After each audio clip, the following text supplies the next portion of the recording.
మంచిది ప్రియులారా, గమనించండి. ఎపిఫానియా తరువాతి మొదటి ఆదివారం. ఎపిఫానియా అంటే బైబిల్ భాషలోకి అర్థం ఉంటుందండి. అన్యజనులకు దేవుడు తనను తాను ప్రత్యక్షపరచుకోవడం. దేవుడు తనను తాను మనం ప్రత్యక్షం కమ్ము నేను చూస్తానంటే అవుతాడండి. నాకు కనిపించు అంటే కనిపిస్తాడా? ఆయన అంతటా తానుగా ప్రత్యక్షపరచుకుంటేనే దేవుడు మనకు దొరుకుతాడు.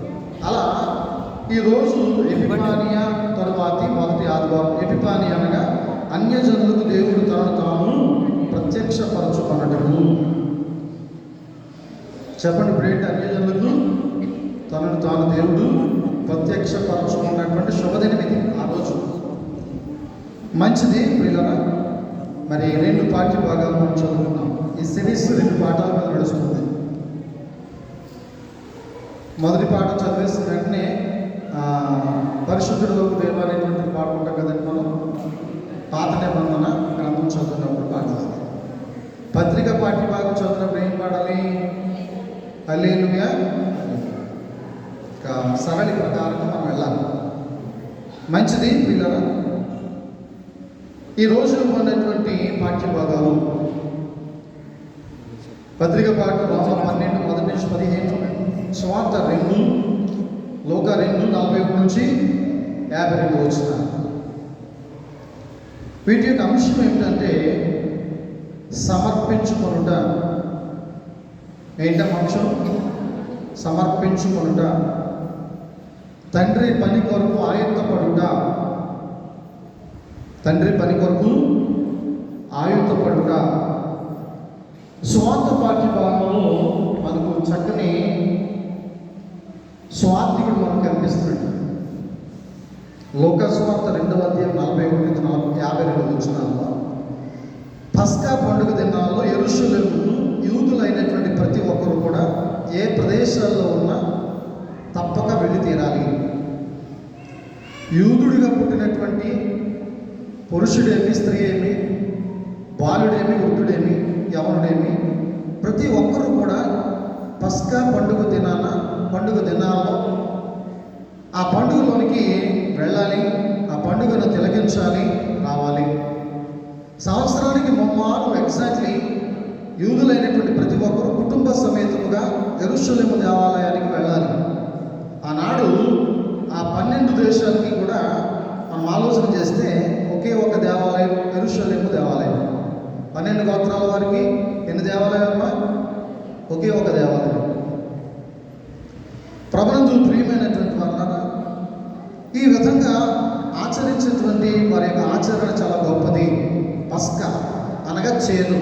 పస్కా అంటే ఏంటంటే చేదు కూరల అనుభవం. చేదు అనుభవాన్ని వారు చూస్తారట పండుగ దినాల్లో. క్రిస్మస్ దినాల్లో మనం ఏమో చూసామా? చేదు చూసామా? తీపి చూసామా? షడ్రుచులు అన్నీ చూసామా? అన్నీ చూసాం. చేదు తప్ప చేదు ఎప్పుడు చూడం. కాబట్టి పండుగ రోజు కాకరకాయ కూర ఎవరు తింటారా? కాకరకాయ ఎప్పుడు చింతపండు చాలని తింటారా? తినం కదా. చక్కగా చికెను, మటను, ఫ్రాన్స్, ఫిష్, ఇలా బోటియో చక్కగా అన్నీ తింటాం. హాయిగా తృప్తిగా దేవాలయానికి వస్తాం. చక్కగా ఆనందంగా జీవిస్తాం. ఆనందంగా దేవుళ్ళు ఉంటాం. మంచిగా దేవుని మాటలు వింటాం. ఆత్మీయంగా బలపడతాం. హ్యాపీగా రిలాక్స్ అవుతాం. దేవుళ్ళు ఆనందిస్తాం. పండుగ అంటే ఏంటి? దేవుల్లో ఆనందించడం అన్నమాట. లోకంలో ఆనందించే పండుగలు వేరే ఉంటాయి. దేవుళ్ళు ఆనందించే పండుగలు కొన్ని ఉంటాయి. ఆ కొన్ని పండుగల్లో పస్కా ఒకటి అని మరి పాత నిబంధన గ్రంథంలో మనకు ప్రవక్తలు తెలియజేస్తూ ఉన్నారు. చూడండి, యెషయా గ్రంథము 29వ అధ్యాయము 1వ వచనం చదవండి. యెషయా గ్రంథము 29వ అధ్యాయము 1వ వచనం. మైక్లో అరియలుకు శ్రమ, దావీదు తండ్రి దిగిన అరియలు పట్టణములకు శ్రమ. సంవత్సరము వెంబడి సంవత్సరము గడవనీయుడి, పండుగలను క్రమంగా జరగనీయుడి. ఏమన్నారమ్మా ప్రవక్త యెషయా? సంవత్సరాలు తరబడి సంవత్సరాలు జరగనీయండి, పండుగలను క్రమముగా పండుగలు ఉన్నాయండి. పాత నిబంధన గ్రంథంలో గుడారాల పండుగ, పస్కా పండుగ, ఏమండి పులిన రొట్టెల పండుగ, ఇలా కొన్ని పండుగలు ఉన్నాయి. ఆ పండుగలన్నీ కూడా పాత నిబంధన గ్రంథంలో తూచో తప్పకుండా జరిగించుకునేవారు. మనకు రెండే పండుగలు, క్రిస్మస్ను, ఈస్టర్, మధ్యలో కొత్త సంవత్సరం. ప్రభునందు ప్రియమైనటువంటి వారు, పాత నిబంధన కాలంలో ఇశ్రాయేలీయులు చాలా చక్కగా ఆ పండుగలను వారు జరిగించుకునేవారు కుటుంబ సమేతముగా అని వాక్యం తెలియజేస్తూ ఉంది. నహూము గ్రంథము 1వ అధ్యాయము 15వ వచనం చదువుకుందాం. నహూము గ్రంథము 1వ అధ్యాయము 15వ వచనం. అమ్మా, సువార్త ప్రకటించుచు సువార్త ప్రకటించుచు సమాధాన వర్తమానం తెలియజేయవానిని సమాధాన వర్తమానము తెలియజేవాని పాదములు పర్వతముల మీద కనబడుచున్నవి. యూదా ఈ పండుగలను ఆచరింపుము. ఈ మొక్కుబడులను చెల్లింపుము. వ్యర్థుడు ఈ మధ్య ఇక సంచరించడు. యూదా, నీ పండుగలను ఆచరించుము, నీ మొక్కుబడులను చెల్లింపుము. యెషయా అన్నారు, సంవత్సరాలు జరగనియండి, పండుగలను క్రమముగా జరగనియండి. నహూము అన్నారు, యూదా, నీ పండుగలను ఆచరింపుము, నీ మొక్కుబడులను చెల్లింపుము. ఎవరండి ఈ నహూము? ప్రవక్త కాదా? యెషయా ఎవరు? యెషయా ప్రవచనం నెరవేరు యేసు ప్రభువు యొక్క లోకానికి రావడం. యెషయా ప్రవచనాలు నెరవేర్పు యేసు ప్రభు భూమి మీదకి రావటం. అలాగే నహూము లాంటి ప్రవక్తలు పండుగలను గురించి వివరించారు ఆ పాత నిబంధన గ్రంథాల్లో. పస్కా చేదు అనుభవం కలిగినటువంటి పండుగ. అంటే ప్రియులారా, ఐగుప్తులో హెబ్రీలు ఉన్నారు. ఆ హెబ్రీలు చాలా బాధాకరంగా జీవిస్తున్నారు. బానిస బ్రతుకులు బ్రతుకుతున్నారు. ఎలా బ్రతుకుతున్నారంటే వాళ్ళు బానిసలుగా బ్రతుకుతున్నారు. ఎక్కడ? ఐగుప్తు దేశంలో ఫరో రాజుల యొక్క కబంధ హస్తాల క్రింద. విన్నారన్న మాటలు? నిద్ర వస్తుందా? నిద్ర వస్తుందా? అనేటువంటి వారు సత్యతలు ఎంతండి? ఒక కీర్తన పాడుకుని ఫస్ట్ నుంచి లాస్ట్ దాకా చెప్పేది 45 నిమిషాలు. మన ఏఎల్సి క్రమం చొప్పున వాక్యం. ఆ 45 నిమిషాలు కొన్ని నిద్రతను చేసేది ఇప్పుడు దాకా పాటలు పాడుకోవడం చాలు. ప్రభునందు ప్రియమైనటువంటి వారులారా, ఐగుప్తులో చిక్కుకుపోయారు హెబ్రీయులు, అనగా దేవుని పిల్లలు, ఇశ్రాయేలీయులు. బాధపడుతున్నారు. ఈ బాధలు మేము భరించలేకపోతున్నాం దేవా, ఈ భారాలు మేము మోయలేకపోతున్నాము, మమ్మల్ని తప్పించు, విడిపించు అని వేడుకుంటున్నారు. ఎవరిని? దేవుణ్ణి. వారి మధ్యలోనే జన్మింపజేశారు మోషేని. ఫరో రాణి ఆయన పెంచుకుంది, రాణివాసాల్లోనికి తీసుకుంది, చక్కని విద్యాబుద్ధులు నేర్పించింది, యుద్ధం నేర్పించింది, రాజకీయం నేర్పించింది. సమస్తము రాజుల కుటుంబాల్లో ఉన్నటువంటి అన్న వస్త్రాలు ఆయన అనుభవించారు. చాలా సుఖానుభవాన్ని కలిగి ఉన్నారు. ఆయనకి తెలియదు నేను హెబ్రీయుడునని. నదిలో జమ్ముపేటలో విడిచిపెట్టింది మిరియా అక్క. ఆ జమ్ముపేటలో పుట్టుకు వెళ్తున్నటువంటి ఆ బిడ్డను ఫరో రాణి తీసుకుని పెంచి పెద్ద చేసింది. ఆ కుటుంబంలో పెరిగి పెద్దవాడయ్యాడు మోషే. కారణజన్ముడు. ఆయన ద్వారా వారందరినీ విడిపించి కానాలకు నడిపించాడు యెహోవా దేవుడు. ఎక్కడి నుంచి అక్కడ నడిపించాడన్నా? ఐగుప్తులో బానిస బ్రతుకులు బ్రతుకుతున్నటువంటి ఆ కుటుంబాలను, ఆ జనాంగాన్ని, ఇజ్రాయేల్ ప్రజలను దేవుడు ఏర్పరచుకున్నటువంటి సంతతిని పాలు తేనెలు ప్రవహించి కానాను దేశానికి నడిపించారు యెహోవా దేవుడు. మోషే ప్రవక్తను అడ్డం పెట్టుకుని, ఒక కర్రగా వాడుకొని, ఒక బోరగా వాడుకొని, ప్రియులారా, ఈ విధంగా కానాలకు నడిపించబడ్డారు శేషించిన జనాన్ని. అందరూ కూడా కాదు, బయలుదేరిన అందరూ చేరలేకపోయారు. ఎందుకు చేరలేకపోయారు? అవిశ్వాసం, అల్ప విశ్వాసం. నేను యూదుడిని, నేను అబ్రహాము సంతానమే అని అనుకునేటువంటి భ్రమంలో ఉన్నటువంటి వారు మోషే మీద విసుక్కోవడం, దేవుని మీద సనుక్కోవడం. ఆకలేస్తుందంటే గుడ్రేలను కురిపించారు, మన్నాను కురిపించారు. దాహం వేస్తూ ఉందంటే మెరీబ జలాలను పొంగిపజేశారు. దాహం తీర్చారు, ఆకలి తీర్చారు. కాలికి ఏ కొంచెం కూడా ఎండ తగలకుండా, రాయి తగలకుండా చెప్పులు పెట్టారు. అవి ఎదుగుతూ ఉన్నాయి, మనిషి ఎదుగుతున్నాయి. షాపింగ్ మాల్ లేదు, ఆ చెప్పులు అరిగిపోతే, ఆ చెప్పులు తెగిపోతే కుట్టించుకోవడానికి ఎవరు లేదు, కొత్త చెప్పులు కొనుక్కోవడానికి ఎక్కడ షాపులు. మనిషి ఎదిగే కొద్దీ చెప్పు పెరిగింది, మనిషి ఎదిగే కొద్దీ వస్త్రం పెరిగింది, మనిషి ఎదిగే కొద్దీ చాలా గొప్పగా కార్యాలు చేస్తూ దేవుడు నడిపించాడు. అవన్నీ మర్చిపోయిన వాళ్ళందరూ ఆకులనే అడవిలో ఆగిపోయారు. దేవుడు చేసినటువంటి మేళ్లు మర్చిపోయినటువంటి జనాంగం అందరూ కూడా ఆకులు వలె రాలిపోయారు. దేవుడు చేసిన మేలు గుర్తుంచుకున్నటువంటి వారు, దేవుని యందు కృతజ్ఞులైనటువంటి వారు మాత్రమే కానానికి చేర్చబడ్డారు. Each one. మోషే గారు కూడా ఆగిపోయారు. ఆగిపోయారంటే సాగిపోయారా? ఎందుకు ఆగిపోయారు చెప్పాలి. ఏమన్నారు ఆయన కొండ దిగి వచ్చి? దేవుడి పిల్లలు ఏమన్నారండి ఆయన? ద్రోహులారా, నా దేవుడు మీకు ఇంత మేలు చేస్తే నా దేవునికి మీరు చేసే కీడిగా ఏం చేశారు? కీడళ్ళు నందం పండుగ చేసుకున్నారు. దోచుకొచ్చేసిన సొమ్మంతా పోగు చేసేసి కలం పెట్టేసి చక్కగా దూడ బొమ్మను చేసుకుని వాళ్ళు ఏం చేస్తారండి? ఆ దూడ బొమ్మను మోస్తా పండగ చేసుకున్నారు. మత్తులై ఉన్నారు, త్రాగబోతులైపోయి ఉన్నారు. ఎందుకు చేస్తున్నారో తెలియదు. వాళ్ళు సృష్టించుకున్నటువంటి ఒక బొమ్మను దేవుడిగా ఎన్నిక చేసుకుని ఈ గామించి ఈ బొమ్మ మన దేవుడిని ఊరేగిస్తూ ఉన్నారు. అది చూడలేక మోసే ఎర్ర సముద్రాన్ని 2 పాయలుగా చీల్చి, నా దేవుడు మిమ్మల్ని ఆ కష్టకాలం నుంచి బయటకు తీసుకొస్తే మీరు చేసేది ఇదా అని ఆయన బాధపడుతూ గుండె చెరువైపోయి, ద్రోహులారా అన్నందుకు మోసే నీలో సహనం చచ్చిపోయింది. ఏమన్నాడమ్మ దేవుడు? మోసే నీలో సహనం చచ్చిపోయింది.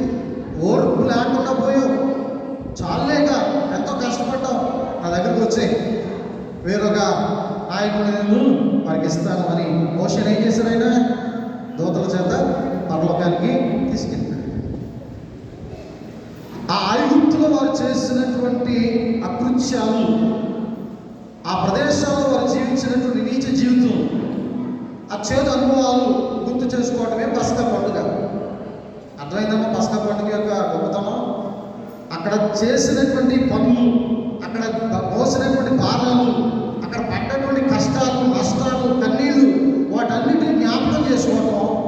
వీటన్నిటిని ద్వారా దేవుడు మమ్మల్ని కాపాడాడు, మా నిజమైన దేవుడు ఎవరంటే ఓ దేవుడు అని వారు గొప్పగా దేవుడిని ఆరాధించడమే పస్కా పండుగ దినాలు. ఆ పండుగ దినాల్లోకి యూదులందరూ కూడా వెళ్ళక తీరా తప్పదు. అందులో భాగంగా స్వార్థ పాఠ్య భాగంలో మరియా, యోసేపు యేసు ప్రభువు 12 సంవత్సరాలు కలిగిన యేసు ప్రభువును తీసుకుని యెరూషలేము దేవాలయానికి వెళ్ళడం జరిగింది. మా అర్థోదయ అన్న మాటలు అలా చూద్దానంటే ఆవేశంగా వాక్యాన్ని బాగా నెమరు వేసుకోవాలి. బొరగా చెప్పుకోడు చక్కగా చెప్తాడు, గంతటే అతడు గంతికేస్తాడు, సూపర్ అని చెప్పేసి అనుకున్నారు మన గద్దుడు ఈదుల్లో కూర్చొని రాత్రి 1 గంట 2 దాకా.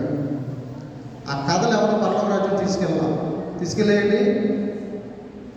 ఆ కథలు చెప్పిన వాళ్ళు వెళ్ళలేదు, కథలు విన్నవాళ్ళు వెళ్ళలేదు, డ్యామ్ షో. కానీ దేవుని వాక్యం పరిశుద్ధ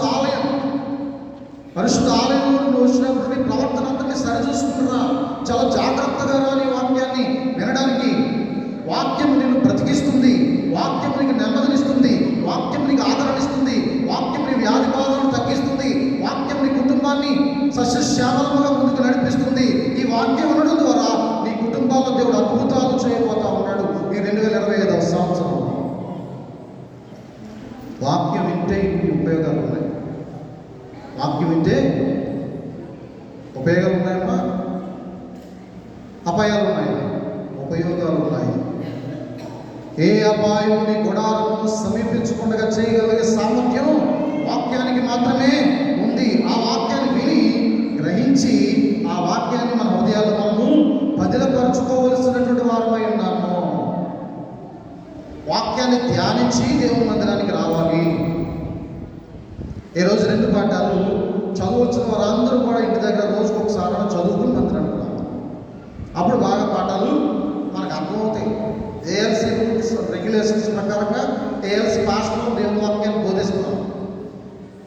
వాక్యాన్ని కూర్చొని తప్పకుండా మీకు అర్థమయ్యే విధంగా దేవుని మందిరంలో దేవుని యొక్క వాక్యాన్ని మీకు అందించడమే మా బాధ్యతగా, మా కర్తవ్యంగా, మాకు ప్రాణముగా మేము భావిస్తూ ఉంటాం. ప్రభునందు ప్రియమైనటువంటి వాళ్ళ ఈ విధంగా చేదులను చూసే పండుగ, వేగిరపడి తినవలసినటువంటి పండుగ, జ్ఞాపకార్థపు దినము, అనుభవాన్ని చూపించే పండుగ, మనం పడ్డ కష్టాన్ని జ్ఞాపకం చేసుకుని రుచి చూపించే పండుగ. ఇర్మియా గ్రంథం 19వ అధ్యాయం 5 వచనం చదువుకున్నాం ఒకసారి.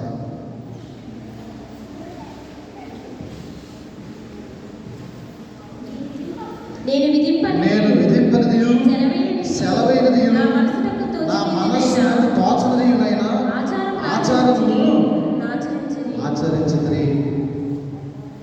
వాళ్ళు కొన్ని సమయాల్లో దేవునికి ఇష్టం లేనటువంటి కార్యాలు చేశారంట. వారు కొన్ని సమయాల్లో దేవునికి ఇష్టపూర్వకంగా బలి అర్పించేవారు కాదట. దేవుని మనస్సును వారు అర్థం చేసుకునేవారు కాదట. అలాంటి వారి మధ్య దేవుడు ఈ విధంగా చేదు అనుభవాలతో కూడినటువంటి పండుగలను జరిగిస్తా ఉన్నది. ఎందుకంటే వాళ్ళ యొక్క గతాన్ని గుర్తుకు తెచ్చుకోవాలి. ఏమంటే 4 ఏళ్ళు లోపలికి వెళ్ళి అంటే దాని వెనక ఎవరున్నారు? దేవుడు ఉన్నాడా లేడా? కృషి అన్నా కేవలం మనిషిని బ్రతికించేది దేవుని కృప కాదా? కృషి మాత్రమే కాదయ్యా, నీ కృప చేత మేము జీవిస్తూ ఉన్నామంటాడు పౌలు. నీ కృప ఉంటే చాలు, మేము కృషి చేస్తే మేము కష్టపడి బ్రతికేస్తున్నామంటే కాదు. నీ కృప లేకపోతే అలా కష్టపడలేడు. ఆయన కూడా డేరాలు కొట్టుకుని బ్రతికాడు. దేవుని సంఘం మీద పూర్తిగా ఆయన ఆత్మల, దేవుని విశ్వాసాల మీద ఆయన జీవించలేదు ఆధారపడి. ఆయన కష్టపడి బ్రతుకుతూ దేవుని సువార్తను బోధించాడు. అజ్ఞాన కాలంలో సువార్త వినడమే కష్టం అంటే తిరిగి మరలా కానుకలు ఇవ్వడం జరగని పని కనుక. ఫిలిప్పీలకు రాసిన పత్రిక 1వ అధ్యాయం 28వ వచనం చదువుకుందాం. ఫిలిప్పీలకు రాసిన పత్రిక 1వ అధ్యాయం 28. ఏ విషయంలో ఎదిరించి వారికి బెదరక అందరూ ఒక్క భావంతో సువార్త విశ్వాస పక్షముగా పోరాడుతూ ఏక మనస్సు గలవారై నేను మిమ్మల్ని గురించి వినలాగున మీరు క్రీస్తు సువార్తకు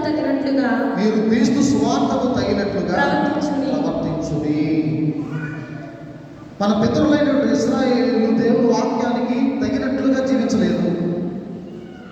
అందుకని ఎన్నో కష్టాలు నష్టాలు భరించారు. అంతెందుకు అనేకమైన మార్లు అన్య దేశాలకు, అన్య దేశ ప్రజలకు, రాజులకు వారు అప్పగించబడ్డారు. నెబుకద్నెజరు రాజు గారు వారందరినీ కూడా మరలా ఐగుప్తులో కాకుండా ఇజ్రాయెల్ దేశంలోనే, యెరూషలేం దేశంలోనే వారిని చెరపట్టుకుని తీసుకెళ్ళిపోయాడు. కొన్ని సంవత్సరాలు బానిసలుగా మరలా బ్రతికారు.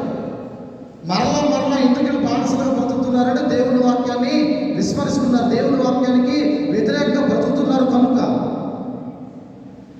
ప్రియమైనటువంటి జనాంగమా, యెరూషలేముకి వెళ్ళినటువంటి యేసు ప్రభువారు ఆ ప్రదేశంలో పెద్ద వారు, ప్రవక్తలు, యాజకులు చెబుతున్నటువంటి మాటలు వింటూ అక్కడ ఉండిపోయాడు. తీసుకొచ్చినటువంటి యోసేపు మరియము తిరిగి వెళ్ళిపోయారు. ఆ సాంప్రదాయం ఏంటంటే ముందు స్త్రీలు వెళ్ళిపోవాలి, తరువాత పురుషులు బయలుదేరి వెళ్తారు. ఒక ప్రదేశం అనుకుంటారు, ఒక గ్రామంలో ఆగమ్మ అంటారు, ఆ గ్రామంలో ఆగుతారు తల్లులు. ఈ పురుషులు వెళ్ళి వారిని మరి కలుసుకుని అక్కడి నుంచి మరలా కుటుంబ ప్రయాణం చేసి గృహాలకు చేరుకుంటారు. వారి దేశ సాంప్రదాయం అది. అక్కడ ఈయనేమో మరియ కూడా ఉన్నాడు యేసుప్రభు అనుకోవచ్చు, మరియేమో చిన్నపిల్లడు కనుక వారి నాన్నగారు కూడా ఉన్నాడని ఆమె అనుకోవచ్చు. ఇద్దరి మీద మిస్టేక్ అయ్యి ఇద్దరు వెళ్ళిపోయి ఒకరి తర్వాత ఒకరు యేసుప్రభుకి ఉండిపోయాడు. 12 సంవత్సరాలు ఆయన దేవుని వాక్యాన్ని వింటున్నాడు. దేవుని వాక్యాన్ని విని ఆ ప్రవక్తలకు, యాజకులకు ప్రశ్నలు వేస్తాడయ్యా, ఇది ఏంటండి, ఇది ఎలా జరిగింది, అది ఎలా జరుగుతుంది అన్నీ తెలుసు. అప్పటికే అడుగుతున్నారు, వారి జ్ఞానం ఎంత ఉంది, వారి తత్వజ్ఞానం ఏమైందో అని అడుగుతున్నాడు ఆయన. వారు ఆశ్చర్యపోతున్నారు. అటువంటి ప్రశ్నలు ఎప్పుడు ఎవరు వేయలేదయా, ధర్మశాస్త్రం రూపించినటువంటిది దినం మొదలుకొని ఈనాటి వరకు ఈ విధమైన ప్రశ్నలు మమ్మల్ని ఎవరు వేయలేదయా అని ఆయన్ని మెచ్చుకున్నారు. ఆ యొక్క పెద్దలు, శాస్త్రులు, అలాగే పరిచారకులు, అలాగే గొప్ప గొప్ప యాజకులు, ప్రవక్తలు తిరిగి వచ్చారు. మరియా యోసేపు కలుసుకున్నారు యేసు ప్రభుని. నాయన, నువ్వు ఎక్కడే ఉండిపోయావా? మేము ఎక్కడికో వెళ్ళిపోయి మరలా తిరిగి వచ్చాం. నువ్వు ఎలా చేయొచ్చా? నీకు ఇది తగునా? నాన్నగారు బాధపడుతున్నారు, నేను బాధపడుతున్నానని తల్లిదండ్రులు చెప్తారు. అప్పుడు అంటున్నాడు ఆయన ఒక మాట. ఏమన్నాడు? ఏమంటాడమ్మా చెప్పలే? నా తండ్రి పని నిమిత్తం నేను వచ్చానని మీకు తెలీదా? గాబ్రియల్ దూత మరియతో మాట్లాడలేదా? గాబ్రియల్ దూత యోసేపుతో మాట్లాడలేదా? ఆయన ఎందుకు జన్మిస్తున్నాడో చెప్పలేదా? ఆయన జన్మకు కలిగినటువంటి కారణం ఏంటో వారికి అర్థం కాలేదా? ఇవన్నీ తెలిసి కూడా యేసుప్రభుని ఏమడుగుతారంటే, నువ్వు ఎక్కడే ఉండిపోతే మా పరిస్థితి ఏంటి? మేము అంత కష్టపడి మరలా నేను ఎత్తుకుంటూ వచ్చాం. మరియా యోసేపులు అంటే ప్రపంచం అంతా ఆయన ఎత్తుకుంటూ రావాలి. ఎంత దూరం వెళ్ళిపోయినా మళ్ళీ వెనక్కి రావాలి. ఎంత దూర ప్రాంతాల్లో ఉన్నా దేవుని ఎదుర్కొంటూ తల్లిదండ్రులైనా రావాలి, అన్నదమ్ములైనా రావాలి, అన్యులైనా రావాలి, క్రైస్తవులైనా రావాలి, యూదులైనా రావాలి, గ్రీసు దేశస్తులైనా రావాలి, స్త్రీలైనా రావాలి, పురుషులైనా రావాలి. రాక తప్పదు దేవుని వెతుక్కుంటూ. ప్రతి మోకాలను ఎదుటి వంగాలి, ప్రతి నాలుక నన్ను స్తుతించాలి అని దేవుని వాక్యం సెలవిస్తాను. నా తండ్రి పని నిమిత్తం నేను వచ్చినట్లు మీకు తెలియదమ్మా, ఎందుకు మీరు కంగారు పడతారు అని ఆయన కసురుకున్నాడు. ఏం చేశాడంటే ఆయన కసురుకున్నాడు. తల్లిదండ్రులు ఏం చేశాడంటే ఆయన, నేను ఎందుకు వచ్చానో మీకు తెలీదా? నా పని ఏంటో మీకు తెలీదా? నా తండ్రి చిత్తం ఏంటో మీకు తెలీదా అని అన్నప్పుడు వారు ఆశ్చర్యపడిపోయారు. ప్రభునందు ప్రియమైనటువంటి వారు, యోసేపు మరియా దేవునికి ఎంతగానో కృతజ్ఞతలు చెల్లించి వారు దేవుని యొక్క దేవుని యొక్క దైనందినటువంటి జీవితంలో దేవుని యొక్క గొప్ప సువార్తను అందించడానికి వచ్చినటువంటి వాడు యేసు. యేసు అనేటువంటి వాడు రక్షకుడు, ఈ లోకాన్ని రక్షించడానికి వచ్చినటువంటి వాడు. దేవుని సువార్తను ఆలకిస్తున్నాడు, దేవుని సువార్తను చెబుతున్నాడు, దేవుని సువార్తకు కంకణం కడుతున్నాడు. ఈయన యెరూషలేము దేవాలయంలో సువార్తను ప్రారంభిస్తున్నాడు. తండ్రి చిత్తాన్ని జరిగించడానికి వచ్చినటువంటి దేవుడు, తండ్రి చిత్తాన్ని నెరవేర్చడానికి వచ్చినటువంటి కుమారుడు. ఈయన మా కుమారుడు కాదు, దేవుని కుమారుడని ఆ స్థలంలో మరియా యోసేపు యేసు ప్రభు వారిని సమర్పించుకున్నారు. అంశం వచ్చేసిందా? యేసు ప్రభుని 12 అంటే మరియా యోసేపు సమర్పించేసుకున్నారు. నేను కుమారుడై ఉన్నాను, నా తండ్రి చిత్తాన్ని నెరవేర్చడానికి వచ్చానని యేసుక్రీస్తు వారు 12వ ఏటని 12 ఏళ్ళు వస్తేనే కానీ పురుషుడు లెక్క కాదు. బాలుడుగా ఉండవలసినటువంటి వాడు 12 సంవత్సరాలు వస్తేనే పురుషుడు లెక్క. అంతవరకు చిన్ని బిడ్డ, తల్లి చాటు ఉన్నటువంటి బిడ్డ. తన ఇష్టం వచ్చినట్టుగా నేను ఇక్కడ ఉంటాను, అక్కడ ఉంటానంటే కుదరదు. 12 ఏళ్ళు వచ్చిన తర్వాత కానించి తన ఇష్టానుసారంగా బ్రతకొచ్చు. ఇది యోగా శాస్త్రం తెలియజేస్తూ ఉంది. అటు రీతిలో ఈ యొక్క శాస్త్రానుసారముగా, లేఖనాలనుసారముగా 12 ఏళ్ళు వచ్చినటువంటి యేసు ప్రభు వారు దేవాలయంలో దేవుని మాటలు వినడానికి ఆసక్తి కనపరిచాడు, సమర్పించుకున్నాడు. తండ్రిగా, తల్లిగా మన బిడ్డలను సమర్పిస్తున్నామండి. మన బిడ్డల్ని దేవుని పనికి సమర్పిస్తున్నామా? మరి నాయన పొద్దుట వెళ్ళి దేవాలయంలో కాస్త మెట్లు కడుగు నాయన, దేవాలయంకి వెళ్ళి ఓ బిడ్డ, నా కూతురా వెళ్ళి ఊడ్చమ్మా, దేవాలయాన్ని శుద్ధీకరించిందమ్మా మీ ఇద్దరు వెళ్ళి అని మన బిడ్డల్ని పొద్దున్నే లేచి చక్కగా వారికి మంచి అల్పాహారం పెట్టి వారిని ఫ్రెష్ చేసి దేవుని మందిరానికి పంపించి వారిని మనము దేవుని యొక్క సాధనాలుగా వాడుతున్నామా? దేవుని మందిరాల్లో సిఆర్ గారే పాడాలి, మాస్టర్ గారే చెప్పాలి. ఎంత పెద్దోళ్ళైనా కానీ దేవుని పాట పాడకూడదు, దేవుని మాట చెప్పకూడదు. జీవితాంతం ఇంటూనే కూర్చోవాలి, దేవుని జీవితాంతం చప్పట్లు కొడుతూనే కూర్చోవాలి. మరి మీకు ఎప్పుడు వస్తాయి పాటలు? గంభీరంగా మైకులు ఇచ్చుకుని చక్కగా పాడాలి. చిన్న బిడ్డలు పాడాలి, స్త్రీలు పాడాలి, పురుషులు పాడాలి, అందరూ గళమెత్తి పాడాలి, దేవుణ్ణి గళమెత్తి ఆరాధించాలి. ఇటు 4-5 మైకులు, అటు 4-5 మైకులు కలిసి ఆరాధన చేస్తూ ఉంటే ఆ ఆరాధన పరలోకంలో ఉన్నటువంటి ప్రభు వారి యొక్క పాద సన్నిధికి చేరాలి. బేస్ అయిపోయి ఉండకూడదు ఒకరి మీద. అందరం రాజులని యాజక సమూహమే. ప్రతి ఒక్కరూ కూడా సమర్పించుకోవాల్సినటువంటి బదులుపై ఉన్నాము. దేవుని సన్నిధిలో దేవుని చిత్తాన్ని జరిగించడానికి మనం దేవుని చేత పిలువబడినటువంటి వారము, ప్రార్థించడానికి పిలువబడిన వారము, పాటలు పాడడానికి పిలువబడినటువంటి వారము, దేవుని మాటలు వినడానికి పిలువబడినటువంటి వారము, దేవుని చిత్తాన్ని జరిగించడానికి పరిచారకులుగా దేవుని యొక్క పనిని జరిగించడానికి పిలువబడినటువంటి వారము, మనమందరము కుటుంబ సమేతముగా దేవుని సన్నిధిలోనికి పిలువబడినటువంటి వారము. పత్రిక పాఠ్యభాగంలో మొట్టమొదటి మాట చదవమ్మా. కాబట్టి సహోదరులారా పరిశుద్ధమును దేవునికి అనుకూలమునైన సజీవ యాగముగా మీ శరీరములను ఆయనకు సమర్పించుకొనుడని దేవుని యొక్క వాత్సల్యాన్ని బట్టి బ్రతిమాలుకుంటున్నాను. చాలుతుంది. ఎవరు చెప్తారమ్మా? అపోస్తలుడైన పౌలు చెప్తున్నారు. ఎవరికి? రోమా సంఘానికి తెలియజేస్తున్నాడు. ఏమని? సజీవ యాగముగా మీ శరీరాలను సమర్పించుకోండి ఓ ప్రియమైనటువంటి సంఘమా. సజీవ యాగముగా, ఇదొక యాగము, ఇదొక యజ్ఞము. ఈ యాగము సమర్పించుకోవాల్సింది, పోయబడాల్సింది నెయ్యి వెన్న కాదు, నూనె కాదు. మన ప్రాణాత్మ శరీరాలను సజీవ యాగముగా ఈ యాగములో కుమ్మరించుకోవాలి, కుమ్మరింపబడాలి. దేవుని సన్నిధిలో మనముగా కుమ్మరించబడాలి. దేవుని సన్నిధిలో మనముగా సమర్పించుకోవాలి. కానుకలను సమర్పించుకుంటున్నటువంటి మీరు నీ ప్రాణాన్ని, ఆత్మను, శరీరాన్ని ఎప్పుడు సమర్పిస్తావు దేవునికి? సజీవ యాగముగా నీ ప్రాణమును, నీ శరీరమును, నీ యొక్క దేహమును సమర్పించుకోవాల్సినటువంటి ఆవశ్యకత ఎంతైనా ఉంది అనేటువంటి విషయాన్ని గమనించవలసినటువంటి వారమై ఉన్నాం.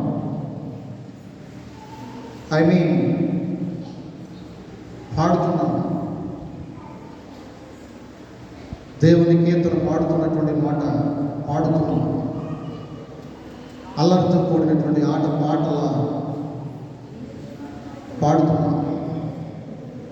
దేవుని సన్నిధిని ప్రత్యక్షతను చూస్తున్నటువంటి మనము దైవ ప్రత్యక్షతను ఈ ఎపిఫానియా అన్యజనులకు దేవుడు తన తానుగా ప్రత్యక్షపరుచుకునేటువంటి శుభదినాన దేవుని వాక్యాన్ని మనోనేత్రాలతో చూడగలుగుతూ ఉన్నామా? చూస్తూ ఉన్నటువంటి మనము మరలా ఏ విధమైనటువంటి విచిత్రాలను చూస్తున్నాం ఈ లోకంలో? దేవుని చూస్తున్నటువంటి నేత్రాలతో మరలా ఏమేమి చూస్తున్నాం? దేవుని కీర్తనలు పాడుతున్నటువంటి ఈ నోటితో ఏమేమి పాడుతున్నాం? దేవుని కూర్చున్నటువంటి మాటలు వింటున్నటువంటి చెవులతో మరి ఏమేమి వింటూ ఉన్నాం? అది సమర్పణ. సమర్పించుకోవటం అంటే దేవుని మాటలు తప్ప వేరే మాటలు వినకూడదు. సమర్పించుకోవడం అంటే దేవుని మాటలు తప్ప వేరే పాటలు మన నోట్లోంచి పలకూడదు. సమర్పించుకోవడం అంటే దేవుని చిత్తానుసారంగా జీవించడమే తప్ప లోకానుసారమైనటువంటి జీవితాలను మనం కలిగి జీవించకూడదు. ఇది దేవుని ఎదుట మనము సాగిలపడి నమస్కరించి సజీవ యాగములుగా మనం సమర్పించుకోవడం అంటే ఇది.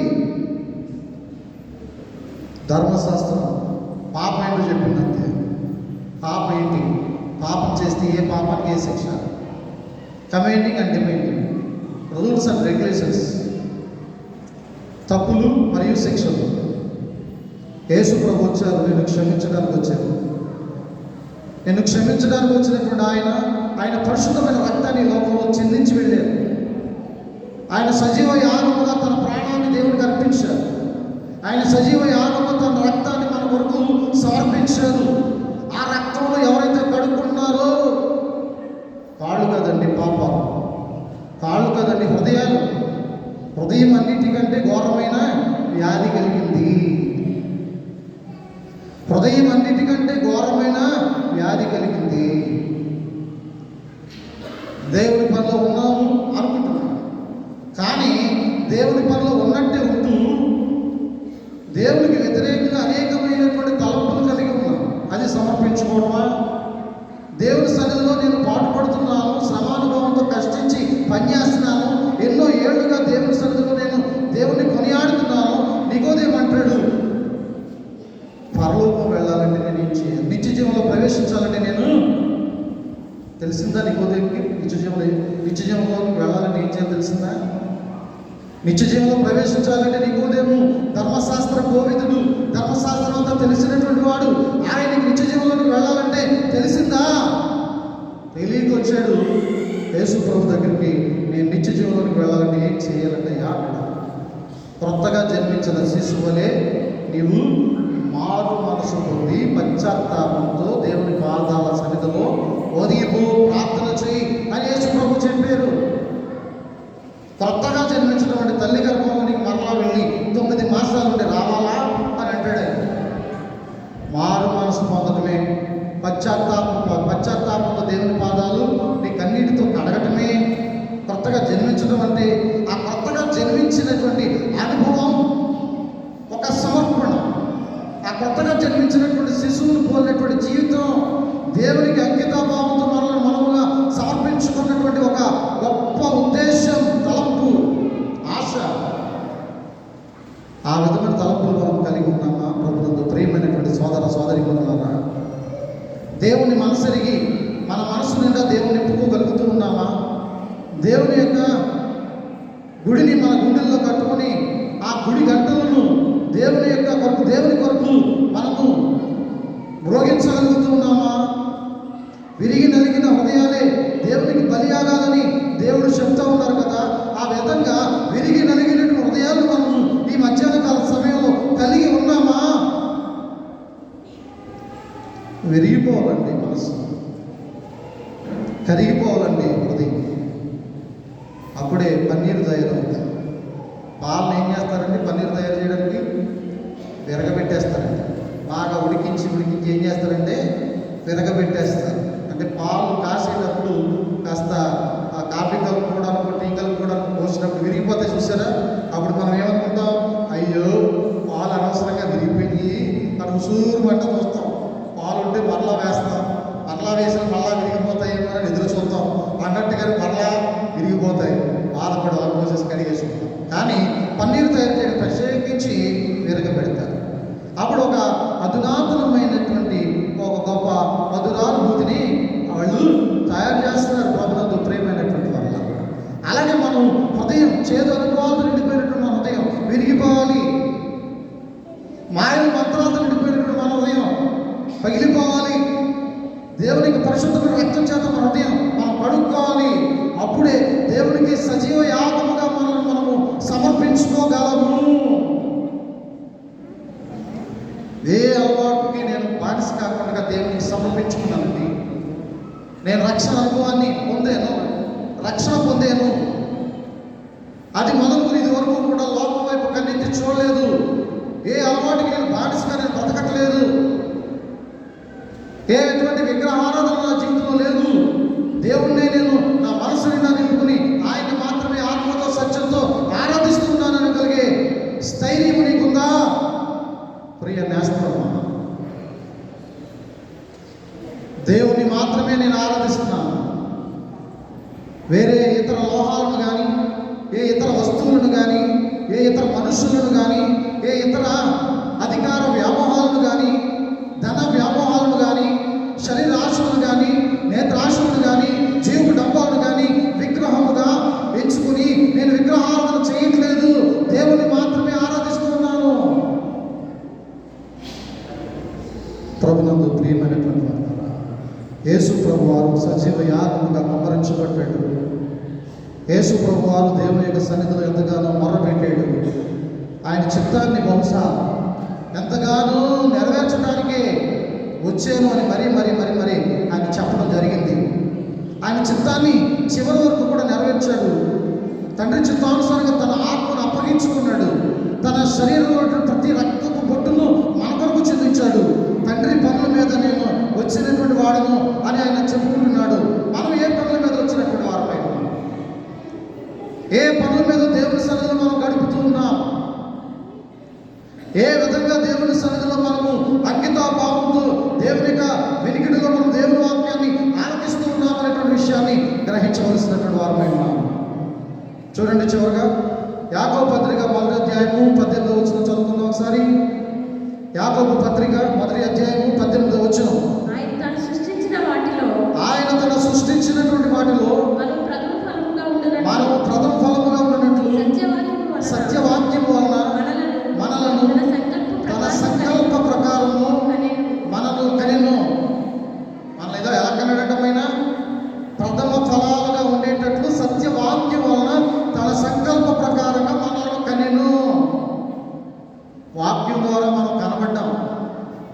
దేవుడు అయి ఉన్నాడు. ఆ దేవుని యొక్క వాక్కు అనగా నోట్లో చూడబడ్డాం. తండ్రిని పోలి పెట్టున్నాడు అనుకోండి, ఏమంటారు? మీ నాన్నను పోలి ఉన్నారు నాయన, నాయనమ్మలైన వాళ్ళు, అత్తరులైన వాళ్ళు ఏమంటారంటే మీ నాన్న నోట్లో చూడబడ్డావరా అంటారు. అంటే నోట్లో పడిపోయినట్ట అలంకార లోపల మాటలు మాట్లాడతారు పెద్దలు, సామెతల రూపం. అంటే అచ్చుకుంటున్నట్లుగా అలా ఉన్నాము అని అర్థం ఆ మాటకి. అలాగే దేవుని యొక్క సత్యవాక్యం అనేటువంటి నోటి నుంచి మనం ఊడిపడ్డాం. సత్యవాక్యం అనగా సత్యమే తప్ప అబద్ధం అనేటువంటిది ఆ వాక్యంలో ఉంటుందండి. దేవుని వాక్యం ఎక్కడైనా అబద్ధాలు ఉన్నాయా? దేవుని వాక్యం ఎక్కడైనా కల్పితాలు ఉన్నాయా? దేవుని వాక్యంలో ఎక్కడైనా ప్రలోభాలు ఉన్నాయా? ప్రభునందు ప్రియమైనటువంటి వాళ్ళారా, దేవుని యొక్క సంకల్పం అంటూ ఒకటి ఉంది. నిన్ను రక్షించాలి. ఏం చేయాలి? దేవుని మందిరానికి వచ్చి నిన్ను రక్షించుకోవాలని దేవుడు అనుకోవడం తప్ప, అలా అనుకుని మా నోట ఆయన మాట నుంచి మీకు అర్థమగు రీతిలో దేవుని యొక్క ప్రవచనాలు ఈ విధంగా ప్రవచింపచేయడం దేవుని చిత్తమని మనం భావించడం అరుదా, భావ్యం కాదా అని మేము తెలియజేస్తాం. కీర్తన గ్రంథం 35వ అధ్యాయం 3వ వచనం చదువుకుందాం ఒకసారి. కీర్తన గ్రంథము 35. ఈట చూసి ఆ. నన్ను తరుమువాడిని అడ్డగింపు, నేనే నీ రక్షణ అని నాతో సెలవిప్పు. నా ప్రాణము తీయగూరు వారికి సిగ్గును అవమానమును కలుగును గాక. నాకు కీడు చేయని ఆలోచించేవారు వెనుకకు మళ్లింపబడి లజ్జపడుదురు గాక. ఏమంటే దేవుని పిల్లల్ని దేవుని వాక్యం నుంచి తొలగించాలనుకునేటువంటి వారందరూ ఏదో ఒక రోజు సిగ్గుపడతారు. దేవుని పిల్లల్ని వాక్యం నుంచి తప్పించిన, దేవుని పిల్లల్ని ప్రార్థన నుంచి తొలగించిన, దేవుని పిల్లల్ని మరి సన్నిధిలో దేవుణ్ణి ఆరాధించడానికి బద్దులైనటువంటి వారిని ఖండించిన ఏదో ఒక రోజు సిగ్గుపడతారని ఈరోజు వాక్యం అంతా మాట్లాడుతూ ఉంది. ప్రభునందు ప్రేమైనటువంటి వారు, దేవుని సంకల్ప ప్రకారం అందరం జన్మించాం. దేవుని సంకల్పం అందరం ఉన్నాం. దేవుని సంకల్పం ప్రకారంగా అందరం జీవిస్తున్నాం. దేవుని సంకల్పం ప్రకారంగా సంఘం కట్టబడతా ఉంది. దేవుని సంకల్పం ప్రకారంగా కుటుంబ వ్యవస్థ రక్షించబడుతుంది. ఆ రక్షించబడినటువంటి కుటుంబ వ్యవస్థను ఏ ఒక్కరైనా చిన్న భిన్నం చేయాలని చూస్తే, అనగా అపవాది చూస్తే, అపవాది ఏదో ఒక రోజు సిగ్గుపడక తప్పదు. దేవుని పిల్లలైనటువంటి వారి జోలికి నేను వెళ్ళినందుకు నేను ఆ యొక్క పాతాళంలో బంధింపబడవలసినటువంటి పరిస్థితి వచ్చింది అని గుర్తెరగక తప్పదు. ఆనాడు అపవాది ఏదో ఒక రోజు సిగ్గుపడక తప్పదు. దేవుని పిల్లలను శిక్షించిన, దేవుని పిల్లల్ని బాధించిన, దేవుని పిల్లల్ని ఏ విధంగానైనా హింసలకు గురి చేసిన ఏదో ఒక రోజు అపవాది సిగ్గుపడక తప్పదు. యోబును హింసించినటువంటి అపవాది సిగ్గుపడక తప్పలేదు. అనేకమైనటువంటి వారు దావీదుని కుటుంబ వ్యవస్థలో కల్లోలాలకు గురి చేసి పరిగెట్టించినటువంటి అపవాది సిగ్గుపడక తప్పలేదు. ఈ విధంగా దేవునికి సంకల్పం ప్రకారంగా జన్మించిన మనమందరం గొల్లమూడి ఎపిఫానియా లూథరన్ సంఘం అనేటువంటి తల్లి నోటలో నుంచి ఓడిపోయినటువంటి బిడ్డలు. ప్రతి ఒక్కరూ కూడా అన్యోన్య సహవాసంతో కలిసి జీవించాలి, మెలగాలి. సజీవ యాగముగా మన కుటుంబాలను దేవునికి సమర్పించాలి. మన యొక్క వ్యక్తిగత జీవితాలను సజీవ యాగముగా దేవునికి సమర్పించుకోవాలి. దేవుని పరిపూర్ణమైన విశ్వాసంతో నమ్మాలి. ప్రగాఢ సానుభూతితో ఒకరి పట్ల ఒకరు ప్రేమను వ్యక్తం చేయాలి. అట్టి కృప పరిశుద్ధాత్మ దేవుడు మీకు అనుగ్రహించును గాక. ఆమేన్. సమస్త జ్ఞానమునకు మించిన దేవుని సమాధానము యేసుక్రీస్తు వలన మీ హృదయ